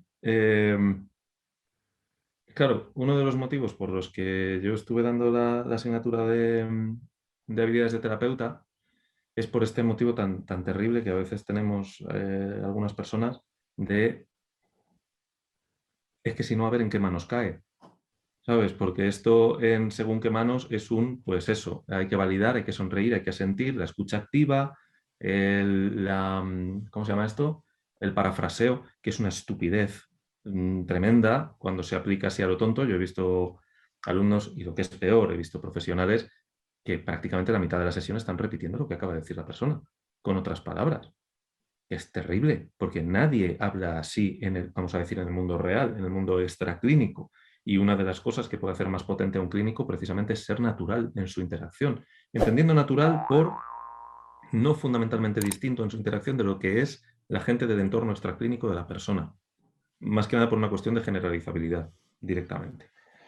Entonces, ¿qué es lo que tiene que aprender una persona? Si vamos a manualizar, si vamos a protocolizar, pues para mí el protocolo que habría que seguir sería primero observa. Durante el principio de la terapia trata de ser neutro en la medida de lo posible, neutro comportamentalmente. Es decir, no intentes ya dar soluciones, no intentes ya, si la persona dice algo que te rechina un poco, no, trata de no mostrar que te rechina, porque espérate, pregunta primero, evalúa. Y luego haces tu análisis funcional. Y ese análisis funcional tiene que incluir no solamente lo que la persona relata, sino lo que la persona hace. Y luego tu comportamiento se tiene que basar en ese análisis funcional. Si esta persona, por ejemplo, llora muchísimo y al hablar de temas incómodos llora mucho y de una manera que tú hayas evaluado, que tú hayas visto, que lo que lleva es a dejar de hablar de ese tema y tú consideras que ese es un tema que hay que tratar, pues en algún momento tendrás que dejar de reforzar el llanto. Es decir, en algún momento tendrás que dejar de apartarte de ese tema porque la persona está llorando. Una guía que yo creo que es importante seguir es no hacer nada de espaldas al consultante. Es decir, tu comportamiento tiene que ir dirigido al cambio comportamental de la persona que tienes delante, pero no puede ser misterioso. O sea, por ejemplo, en ese caso en el que tú dejaras de reforzar el llanto, dejaras de apartarte del tema, yo explicaría por qué. Puedes decirlo, oye, mira, yo sé que esto es muy difícil para ti, lamento que esto te haga sentirte de esta manera, pero es importante que hablemos de esto. Entonces, esta vez no me puedo alejar del tema. O incluso una solución intermedia, del tipo de, si quieres, no tenemos por qué hablar de esto hoy o ahora mismo, pero voy a volver sobre este tema porque es importante. Entonces, eso, si uno siguiera las guías de siempre hay que validar o siempre hay que aceptar, no lo haces. No lo haces porque es contrario a eso. Entonces yo creo que ese sería el protocolo a seguir. Ese. Observar, evaluar mediante un análisis funcional y luego que tu comportamiento vaya dirigido por ese análisis funcional, no por lo que a ti te apetece.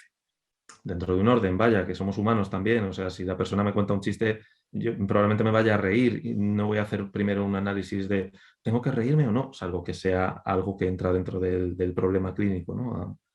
A cambiar. Pero sí, eso. Pero un apunte respecto a lo que dice Ricardo antes de que siga Alberto.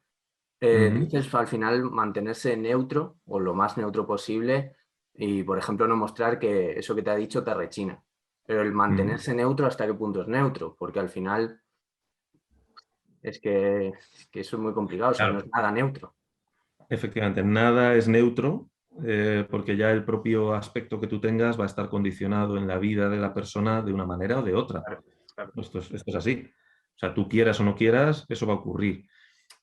Con neutro me refiero tal vez a eso, a que tus reacciones, pues hombre, a lo mejor te dice algo que te rechina y que tu reacción no sea directamente operar sobre eso que te ha dicho. O sea, si una persona me dice, yo qué sé, es que odio a mi madre con pasión, pues a lo mejor yo en lugar de decir, joder, eso no, es una forma muy fuerte de expresarte. ¿Estás seguro de que eso es así? Que ya estoy como poniendo en duda, ¿no? Lo que está diciendo, pues a lo mejor sí que levantaría un poco las cejas, pero casi como más una forma de animar a la persona a que siga explicando, o sea, qué es lo que quiere decir, ¿no? Eso cómo puede ser. Es un ejemplo muy tonto, pero para irme a algo muy, muy claro, ¿no? Creo que esa neutralidad va en esa línea. No en ser un pasmarote, o sea, no en estar así quieto como si fueras una pared, no se trata de eso tampoco, pero sí se trata de no intentar modificar directamente todo lo que ocurre, sino dar espacio a ver esos comportamientos y que las preguntas vayan dirigidas a eso, a observar. Obviamente, esa neutralidad tiene un límite, es decir, también hay que conjugarla con que un terapeuta tiene que intentar condicionarse como algo agradable.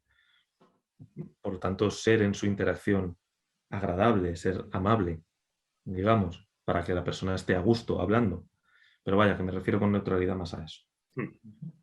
Alberto. El tema sería qué incluir en un protocolo, pero un protocolo que tuviera sentido o algo así. Pues como ya la palabra protocolo, ya eso sí que me chirría a mí, ¿no? Pero bueno, yo diría un poco qué principios seguir en esa intervención, tener claro una serie de principios o algo. Si queréis, pues, ¿qué incluir en el protocolo? Pues, no. Empezando por, desde luego, totalmente de acuerdo en lo que decía Ricardo de observar, ¿no? O vamos a llamarlo de forma más formal, evaluación, ¿no? No una evaluación de pasar 80 cuestionarios, ¿no? Sino una evaluación de cómo reacciona, de nuevo repito esto, ¿no? Cómo responde la persona cuando yo hago tal o cual cosa. Fijarse mucho, ¿no? Eso es una habilidad que hay que entrenar muy, muy básica, ¿no? De lo que está pasando de nuevo en la interacción, ¿no? Ahora que esto en inglés se está utilizando mucho la palabra responsiveness. Bueno, mi inglés es muy malo, ¿vale? Pero bueno, algo así, ¿no? Como momento a momento ver cómo reacciona la persona y ver cómo es la mejor manera de actuar con ese caso en función de lo que vamos observando y de lo que vamos recogiendo en su historia, ¿no? Porque de esa evaluación, pues lo que tenemos que hacer es una formulación de caso, ¿no? la terapia de conducta se haría un análisis funcional de la conducta, desde otro modelo, pues seguir al final, en definitiva, un modelo, ¿no? Tenemos que basarnos en un modelo, ¿no? Queramos o no, porque si no lo otro es entrar en el caos terapéutico. Me acuerdo una vez que estaba hablando esto de caos, luego, perdón, vuelvo con anécdotas, ¿no? Pero me acuerdo una vez un psicólogo que me había dicho que yo viendo lo que hacía, que era muy extraño, no me gustaba nada, un día pues le quise preguntar, así, haciéndome el tonto, ¿tú qué modelo sigues? Porque esto no se parece mucho a lo que nos enseñas en la teoría, ¿no? Y él me dijo, con los ojos muy abiertos, yo me baso en la teoría del caos para hacer terapia de grupo, ¿no? Una cosa fascinante. Entonces, bueno, tenemos que tener un modelo, ¿no? Yo no me meto, yo en este sentido, quizás ya sabéis que soy bastante abierto con respecto a muchos modelos, no a todos, por lo menos, pero por lo menos que tengas un modelo, ¿no? Si está basado, desde luego, en datos que lo contrasten, evidentemente eso es lo que deberíamos hacer todos, pues mucho mejor, pero por lo menos que tengas esa guía que te indica, bueno, pues en función de esta observación y de esta evaluación hay que fijar determinados objetivos terapéuticos, hay que tocar determinados procesos que son los que van a llevar a un cambio que se mantenga en la medida de lo posible a medio o largo plazo, ¿no? Y tener claros, y por supuesto de forma compartida con el consultante, cuáles son los objetivos, ¿no? Unos objetivos que también tienen que tener unas características determinadas, tienen que ser objetivos concretos, alcanzables dentro de lo que puede hacer la psicología, ¿no? El objetivo de ser feliz o no sentir ansiedad no nos vale, porque no se puede conseguir.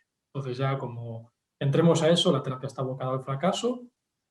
Un fracaso que puede ser, estamos años y paños, nos llevamos muy bien, pero la cosa no avanza.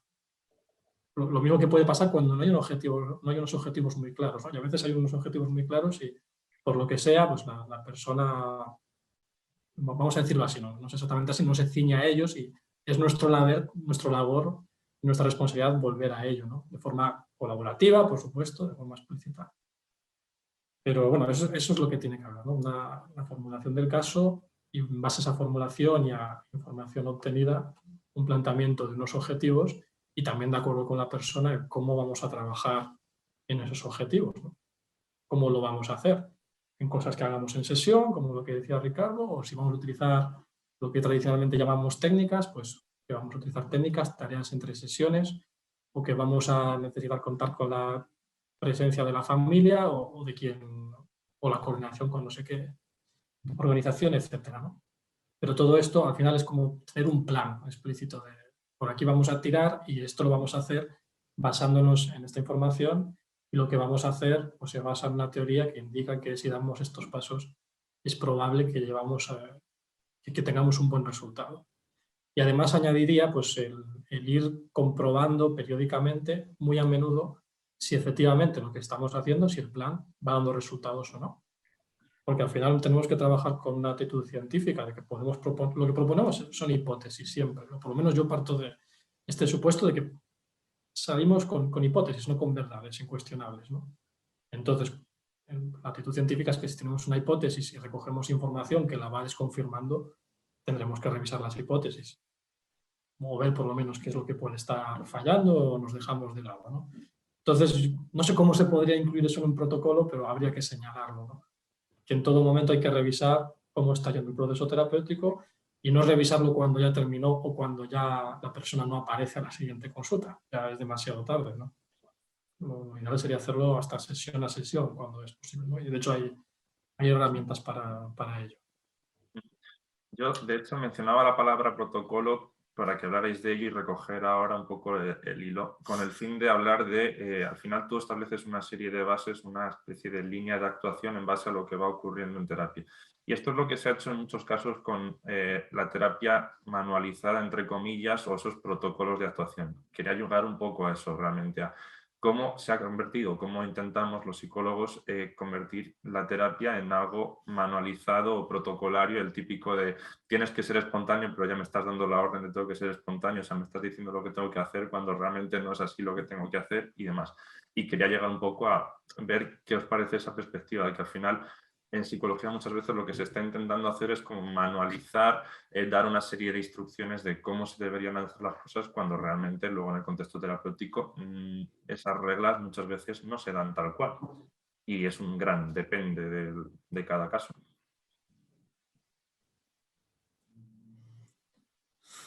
Pues yo no soy radical, en general, desde luego, ya habéis visto, no soy fan de los protocolos y creo que yo aportan tampoco. poco, pero pienso que a lo mejor una posibilidad, ¿no? Pues imaginemos que a lo mejor ese protocolo determinado, pues hay personas a las que le encaja, por lo que sea, ¿no? Porque justo su situación y sus características, ese tipo de intervención, pues resulta que les va a ir de maravilla, ¿no? Es como esto de los grupos del, ¿cómo se llama? No sé el nombre, bueno, en lateral YAPT y aquí lo de la atención primaria, ¿no? Bueno, este modelo que es muy cognitivo-conductual y bueno, hay mucha gente que abandona, mucha, pues porque no es el tipo de intervención que necesita o por decirlo así, o que le sirve, pero hay gente que sí que le vale, ¿no? Hay gente que entra en programas de tratamiento muy protocolizados y les resulta muy útil, ¿no? Probablemente no la mayoría, diría yo. Entonces no los desecharía del todo y creo que en general los protocolos, más que al que menos le sirven es al consultante.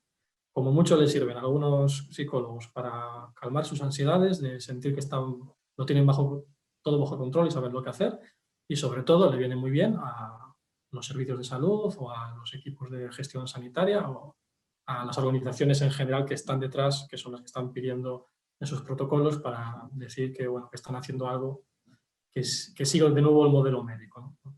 Como la psicología, al final estamos dentro del servicio de salud y se asocia toda a medicina, pues nos pasa por el mismo filtro y bueno, aquí se pide ese protocolo muchas veces dentro de la medicina defensiva, ¿no? Luego si pasa algo, pues por lo menos que pueda decir el hospital, bueno, pero no, aquí se aplicó el protocolo de Barlow que está basado en la evidencia, ¿no? Ya está, estamos Sí. cubiertos. De hecho, mi crítica va un poco a eso. O sea, entiendo que en ciertos sistemas de salud hay recursos que son limitados y lo que se busca también es un poco protocolizar porque los recursos que tú tienes no te permiten tener más sesiones con más pacientes con cada uno. Entonces se busca como esa comodidad de tener un protocolo, de decir, no, si nosotros seguimos una serie de instrucciones, de cosas para que estas personas salieran bien de aquí o llevaran a cabo su terapia y demás. Era un poco también hacer esa crítica a todo esto, entendiendo los recursos que tienen todos estos centros de salud, que eso sería otro tema para tratar. Y a veces solo añado esto y acabo, y a veces también es útil, por ejemplo, en los servicios públicos, porque es la manera que se tiene de garantizar a casos, digámoslo así, más graves, que tengan una atención más continuada e intensiva que pueden necesitar, ¿no? Si no, pues tener atención ambulatoria cada 2 o 3 meses, como sucede muy a menudo, pues es muy poco útil. Y a veces, pues tener un protocolo específico, por lo menos tienes autoridad de saber que hay un grupo de gente que va a estar atendida en condiciones, ¿no? Y luego, cuando son protocolos que no están basados en criterios diagnósticos CIE y DSM, sino en otras cuestiones, que también los hay, ¿no? El otro día en una ponencia un compañero mío lo comentaba, lo que hacían con casos muy graves, pues tenían ahí un protocolo de intervención muy intensiva, no centrado en criterios DSM ni en técnicas muy rígidas, pues que estaba dando resultados muy, muy buenos, ¿no? Y es algo, en ese sentido, protocolizado. Vale, Ricardo, ¿quieres aportar algo más al asunto? No. En esto yo estoy de acuerdo con todo lo que habéis estado diciendo, no tengo nada que añadir. Perfecto, pues pasamos a la siguiente cuestión. Vale. Yo quería abrir un melón, que creo que es algo peliagudo, y bueno, no nos queda mucho tiempo, pero si pueden comentarlo brevemente, que es el de los diferentes enfoques, los diferentes modelos en psicoterapia, ¿no? Porque ahora mismo en las listas de enfoque, vamos, de psicoterapia basadas en la evidencia, hay algunas terapias que bueno, algunas personas, muchas personas podrían considerar que vienen de un enfoque pseudocientífico, ¿no? Por hablar, por ejemplo, de psicoanálisis y terapia psicodinámica. Pero claro, a la vista de la evidencia actual y en las listas que hay actualmente, entiendo que no podrían considerarse al menos pseudoterapias, ¿no? Al menos como se están considerando ahora. Entonces, quería preguntarles eso, si consideran que son pseudociencias, no son pseudociencias, qué es lo que está provocando que se estén considerando como validadas, si es positivo tener esos diferentes enfoques, si es negativo, y por qué. Y bueno, y también el peso, yo creo que es importante considerar también el peso que tendría la teoría o la ciencia básica o incluso la filosofía de la ciencia en todo este aspecto. Pues sí que es un melón, sí. Vale. Yo creo que la cosa va por lo que decía yo antes. O sea, lo que hace científico a un enfoque no es que funcione, porque funcionan 1000 cosas. Es decir, funciona sentarte un rato a jugar a la Play, ¿vale?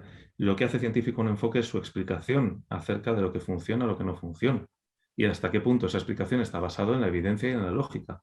Ya está. Nada más y nada menos, ¿no?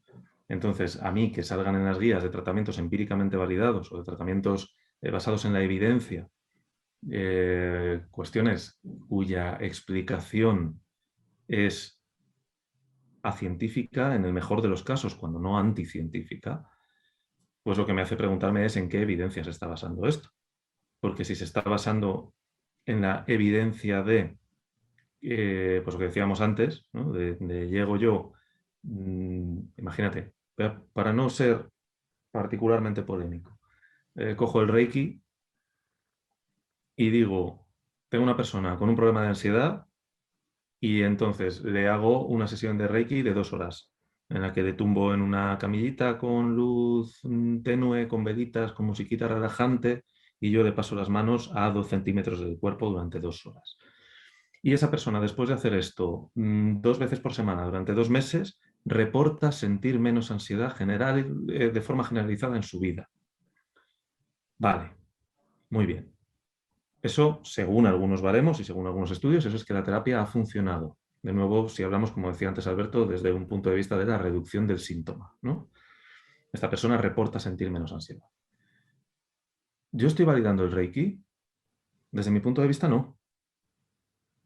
Porque el Reiki, precisamente, la explicación que da tiene que ver con las energías que esa persona estaría supuestamente manipulando al pasar o limpiando o lo que sea, al pasar sus manos por encima del cuerpo de la persona sin tocarla. Y estamos dejando a un lado otras cosas como el estar en un contexto que generalmente para la inmensa mayoría de las personas tiene un efecto relajante de por sí. Aunque le hubieras dejado en la habitación con su música, con su luz tenue y sus velitas y te hubieras ido a tomarte un bocata enfrente, la cosa es, ¿el efecto habría sido el mismo o no habría sido el mismo? Entonces, bajo esa lógica, alguien podría meter el Reiki como tratamiento empíricamente validado para un problema de ansiedad generalizada, por ejemplo, porque ha reducido el síntoma. Entonces, claro, yo creo que tenemos que dejar de mirar. Claro, es que me siento un poco como que estoy diciendo algo un poco peligroso en general, ¿no? O sea, es decir, tenemos que dejar de mirar los tratamientos empíricamente validados, porque se nos cuela por esa puerta un montón de basura. Pero claro, ¿cuál es la alternativa y qué otra basura no se nos colará por la puerta si dejamos eso a un lado, ¿no? Honestamente no es algo para lo que tenga una respuesta clara, porque para mí implicaría lo que decía antes, un cambio, un giro prácticamente copernicano, un cambio absoluto en nuestra forma de entender la explicación del comportamiento. Y yo puedo ser muchas cosas, pero optimista no es una de ellas. Entonces no creo que ese giro lo vayamos a vivir. Luego te encuentras con, yo recuerdo también, por tirar también de anécdotas, en el máster general sanitario, unas alumnas hicieron una presentación sobre unas metáforas ellas lo enmarcaban dentro de la terapia de aceptación y compromiso. Y su última diapositiva era algo así como: cuando los psicólogos discutimos, el único que sufre es el paciente y entonces no hay que discutir. Hay que aportar cada uno desde su campo.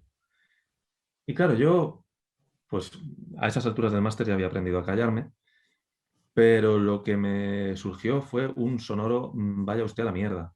O sea, ¿cómo que no tenemos que discutir? Y esto lo enlazo y ya termino con eso, con lo que preguntabais acerca de si es bueno o es malo que haya enfoques múltiples. Yo creo que es bueno siempre que haya distintas formas de responder a la misma pregunta, siempre que esas distintas formas realmente aporten algo desde distintos niveles de análisis, ¿no? En la variedad está el gusto, no siempre, pero la variedad siempre tiene la potencialidad de encontrar respuestas que a lo mejor a mí no se me habrían ocurrido porque lo estoy mirando desde un nivel de análisis determinado, ¿no? Pero, repito, siempre que sea desde distintos niveles de análisis. Ahora, esta idea de, bueno, es que es legítimo que uno elija su nivel de análisis el que más le guste o su enfoque el que más le guste. No, el que más te guste, no. Esto no es cuestión de gustar. A mí por gustar me gusta muchísimo como literaria la explicación de psicoanálisis, me encanta. Pero si es que es arquetípica en todo su sentido. O sea, es literariamente muy satisfactoria. Pues, ¿cómo no me va a gustar? ¿Qué es lo que pasa? Pues que tiene el pequeño, diminuto, mínimo inconveniente de no estar basado en nada real. Entonces ya no es una cuestión de lo que a mí me guste o me deje de gustar, es una cuestión de unos principios éticos y de la protección, por encima de todo, de la persona vulnerable que viene buscando ayuda. Entonces, ¿está bien que haya muchos enfoques? Siempre que esos enfoques cumplan una condición básica, que es que se ciñan al método científico, a los métodos científicos, que tengan al menos esa intención de preguntarse lo que están haciendo, de tener unos fundamentos epistemológicos sólidos. Sí, rotundamente sí, es bueno que haya muchos enfoques. Los que se salgan de ahí, no. Me da igual que tengan muchísima historia, es que se enseñan en todas las universidades, muy bien, pues que dejen de enseñarse.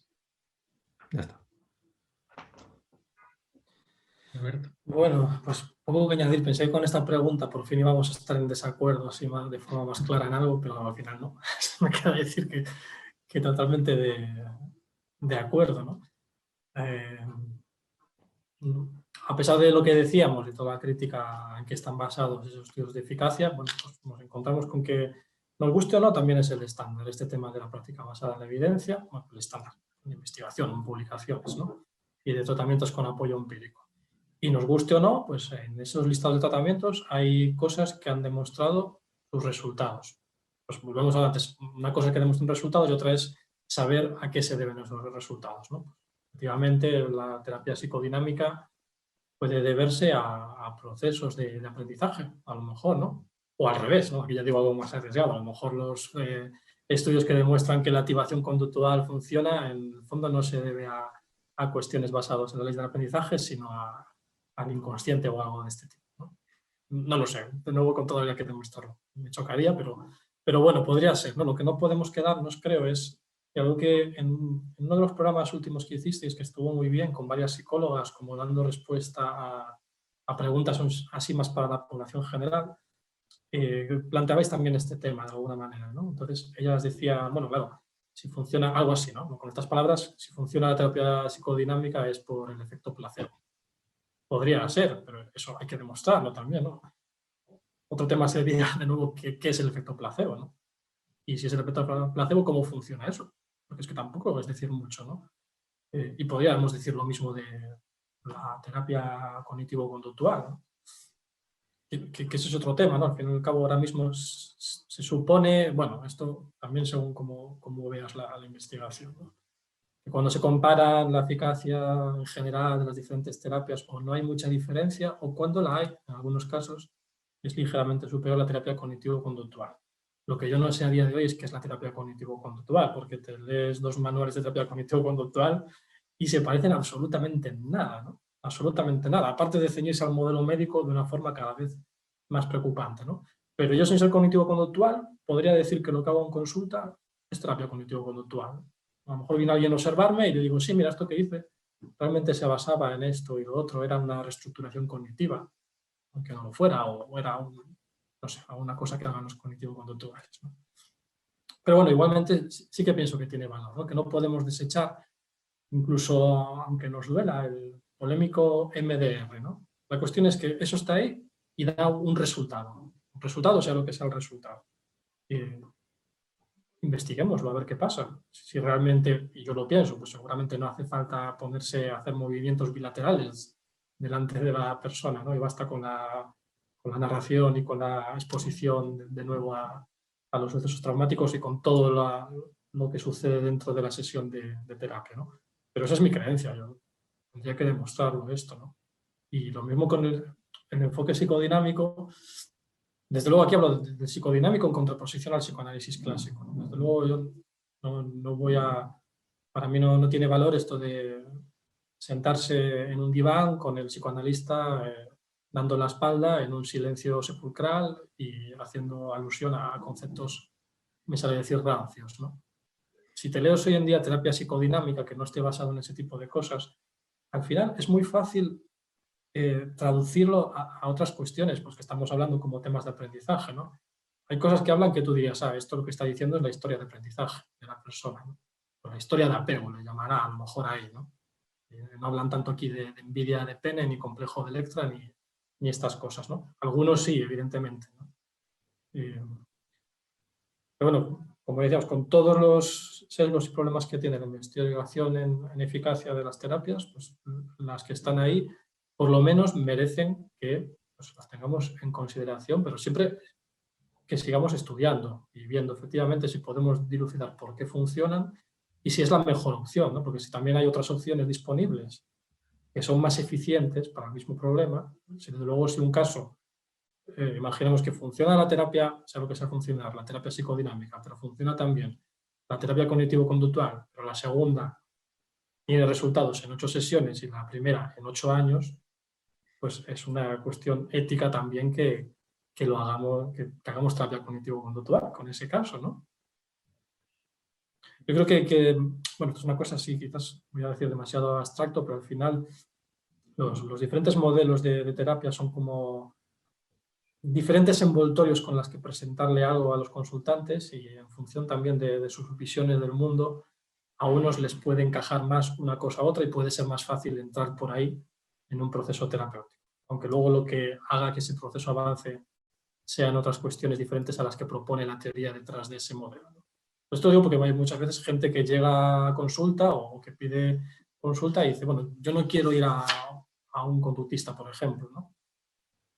Y no porque la terapia de conducta no sea eficaz, sino por lo que sea, su creencia de lo que es un conductista, porque ya ha probado con otro, pero que no era bueno, o no encajaron, o lo que fuera, o se dieron ciertas circunstancias, o al revés, ¿no? Yo no quiero ir a una terapia psicodinámica. Yo he tenido en consulta tanto gente que me ha dicho, bueno, he estado un año en psicoanálisis y no me ha servido de nada y ahora me está sirviendo esto, como al revés. He estado, o gente que haga las dos cosas, he estado con una terapeuta de conducta y no me ha servido de nada, así que no quiero hacer terapia de conducta. Pero claro, ahí habría que ver qué es lo que falló. Seguro que no fue el enfoque, sino otras cuestiones, ¿no? Pero en cualquier caso, eso puede determinar que una persona busque o esté más dispuesta a implicarse en un tratamiento.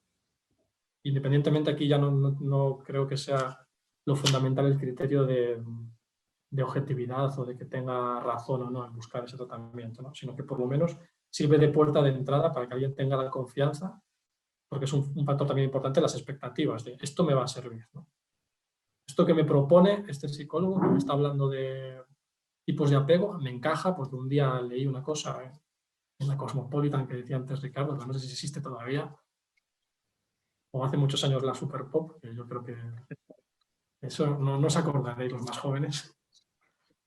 Pero bueno, si eso sirve para que la persona entre en terapia, pues creo que también es importante tener en cuenta. No sé si al final me he liado mucho porque me he puesto un poco a divagar, pero bueno. Hay una cosa que has dicho que yo creo que es muy interesante y que además nos lleva un poco a cerrar el círculo con lo que decíamos al principio, que viene a ser que el modelo no garantiza que uno sea un buen terapeuta. Es decir, uno puede estar utilizando un modelo validado según los estándares que nos dé la gana y ser un terapeuta pésimo, pésimo. Y que lo que estés haciendo sea espantar a la gente de tal manera que cada vez que oigan hablar de ese modelo digan nunca más porque esto fue un horror. Y al revés, hay personas que funcionan desde modelos terapéuticos, pues incluso de ese psicoanálisis clásico, vamos a decir, un poquito modernizado para que no estén de espaldas, ¿no? Que son terapeutas excelentes en el sentido de entablar una buena alianza terapéutica y conseguir unos resultados en los objetivos marcados. Y creo que eso es lo que precisamente nos tiene que llevar a estudiar qué es lo que hace que la terapia funcione y cerrando el círculo, qué es lo que hace que... O sea, ¿dónde está la diferencia ahí? Y probablemente la diferencia ahí esté en la interacción. Yo soy partidario siempre de enfoques que te permitan entender precisamente por qué tu interacción funciona. Creo que ahí es donde está la potencia, para mí, del análisis de conducta. Y eso, no operar un poco azarosamente, ¿no? Pero vamos, sí, que eso es una pregunta relevante que nos tenemos que hacer, yo creo. Pues con esto, chicos, cerramos. Os agradecemos un montón que hayáis estado todo este rato con nosotros. Si acaso en un futuro podemos hacer una segunda parte o abordar otros temas o lo que queráis, nosotros encantadísimos. Pues yo también. Gracias por la invitación, además en este ilustre programa por el que ha pasado gente tan experta y tan sabia, incluidos los que estáis hoy aquí presentes. Pues bueno, estar aquí para mí es un honor y encantado repetir esto. Siempre es estimulante, interesante. Sí, muchas gracias. Y eso ha sido estupendo. Muchas gracias a Alberto, desde luego, y creo que ha sido una cosa bastante fructífera, bastante divertida. Otro día a ver si surge más polémica y más discrepancia Otro día nos pegamos, sí. Para poner clickbait, ¿no? Porque claro, esto comparado con el de psicoanalista que tuvisteis hace poco, pues no va a generar tanto. No, pero además, Claro. eso os iba a decir yo al final, que bueno, ponemos debate, pero luego la gente nos mete caña de decir, pues es que no hay debate. O sea, nos pasó lo mismo con el de cognitivismo y conductismo de Aaron y Edu. Pero que es que realmente debate puede ser esto perfectamente. O sea, no tiene por qué haber esa discrepancia. Pues nada. Pues un abrazo muy fuerte y esperemos veros pronto por aquí de nuevo. Un abrazo. Otro abrazo. Un abrazo.